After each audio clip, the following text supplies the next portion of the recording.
अच्छा, 30,000 रुपये की मांग लेकर के ये पोस्टिंग करवाते हैं। 30,000 रुपये ऑनलाइन लिए, जिसका ये रिकॉर्ड है।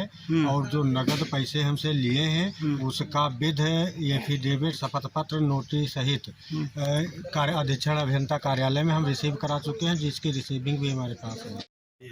हमारा नाम प्रदीप कुमार है। हमको जो है निकाल दिया गया था, फिर पुनः नौकरी पर रखने के नाम से दबाव बनाकर संतोष कुमार जी के द्वारा ये 30,000 रुपया ऑनलाइन लिया गया और 15,000 रुपया नगद लिया गया।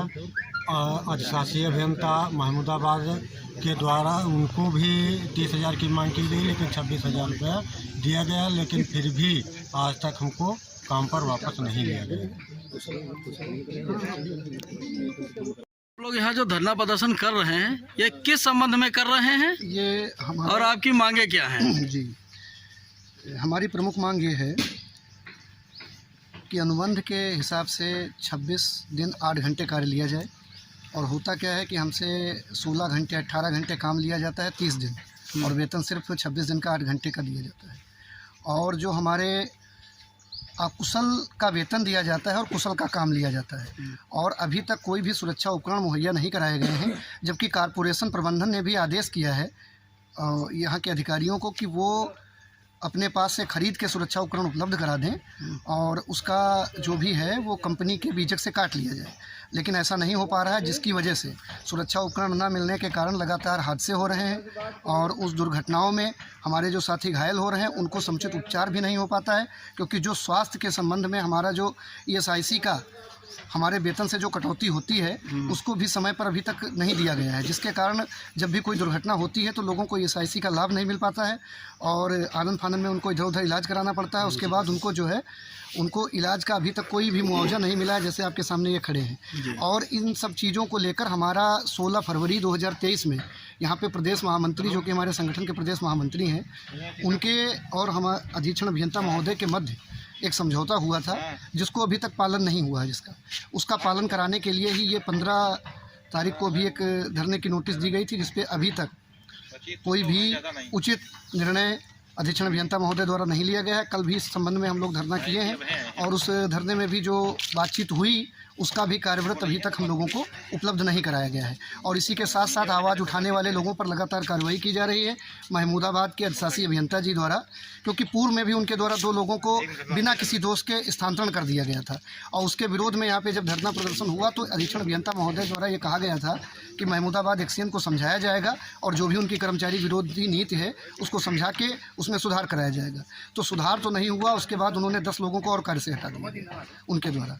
और आरोप ऐसे लगाए गए जो कॉरपोरेशन नियमावली के अनुसार अगर 5 MVA ट्रांसफार्मर जो कि पावर परिवर्तक होता है, अगर उसकी क्षमता वृद्धि करानी है तो उसका पूर्ण उत्तरदायित्व तो अधिशासी अभियंता को, उच्च अधिकारियों को है।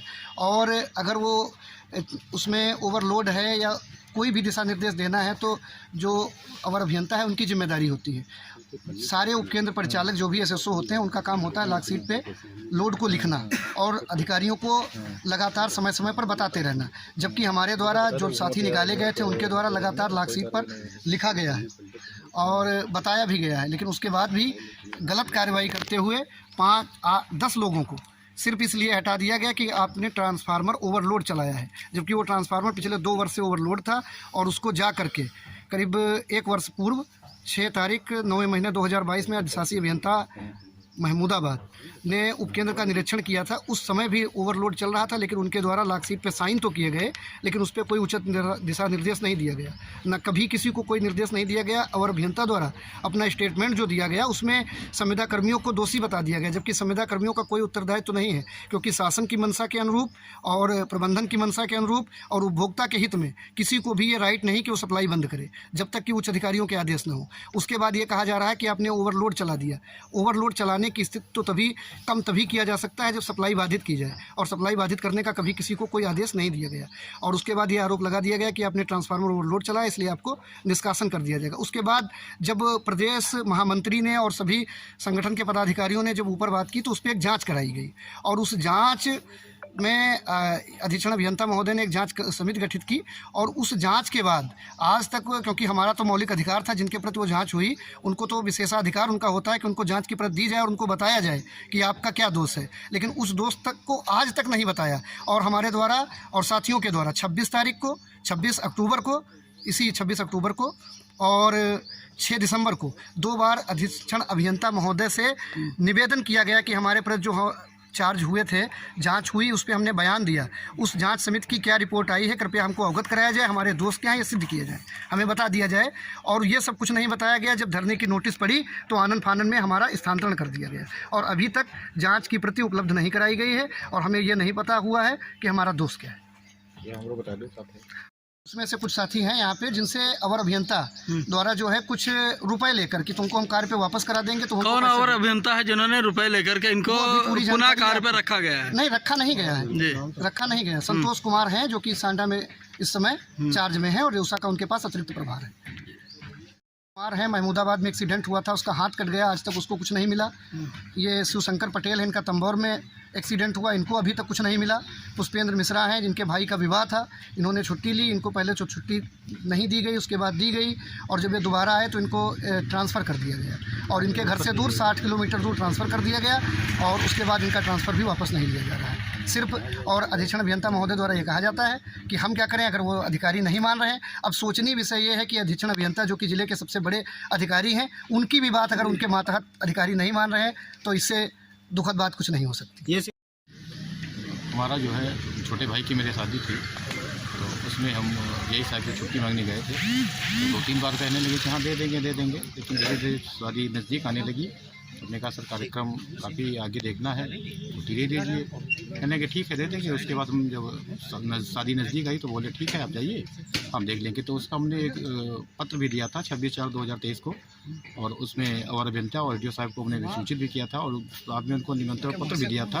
अब आने को लिए तो कह रहे थे ठीक चलो आएँगे। उसके बाद जब हम 13/5 को हम जब गए वहाँ पे 13/5/2023 को तो बोलने लगे कि आपका ट्रांसफ़र हो गया। तुमने कहा कहाँ से ट्रांसफ़र हो गया? कि ना आप व्यवसाय का ट्रांसफ़र हो गया, आप व्यवसाय जाइए और ज्वाइन करिए। नहीं मुझे कोई पत्र रिसीव कराया गया, ना ही कोई मुझे दिया गया। ये मुझे मौखिक अपने साथियों से सूचना मिली। उसके बाद हम जेई से डी से हम 2-3 बार कहे कि सर देख लीजिए जो कुछ होगा आप देख लीजिए, कोई गलती तो हमारी है नहीं, कहीं पर से आपने ट्रांसफ़र कर दिया। कहने लगे नहीं आपका ट्रांसफ़र हो गया आप जाइए यहाँ से। फिर हम यहाँ एक्शन साहब को आए, एक्शन साहब के यहाँ फिर पत्र दिए, रिसीव कराया। फिर एक्शन साहब बोले हमारे यहाँ से नहीं हो पाएगा, आप एसी साहब के जाओ।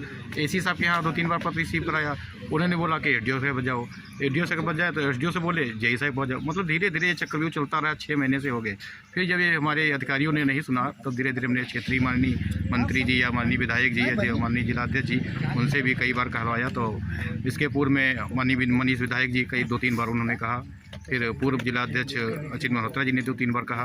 उसके बाद राजेश शुक्ला जी वर्तमान में जो बीजेपी के अध्यक्ष हैं इसमें उन्होंने 2-3 बार कहा और कारागार मंत्री सुरेश राही जी ने 2-3 बार कहा।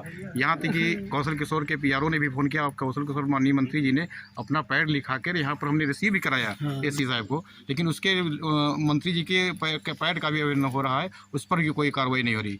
उसके बाद हमने शक्ति भवन से मान लो इनका कर्मचारियों के उनसे भी शक्ति भवन से कई बार कहवाया कि भाई नहीं मानते चलो अपने अधिकारी की भी मानेंगे, तो वहाँ से कहा शक्ति भवन मतलब कहाँ से फ़ोन कराया लेकिन कहीं से नहीं सुने। उसके बाद एक हमने जब नहीं माने तो हम माननीय ब्रजेश पाठक के पीआरओ जिससे उन्होंने फ़ोन किया।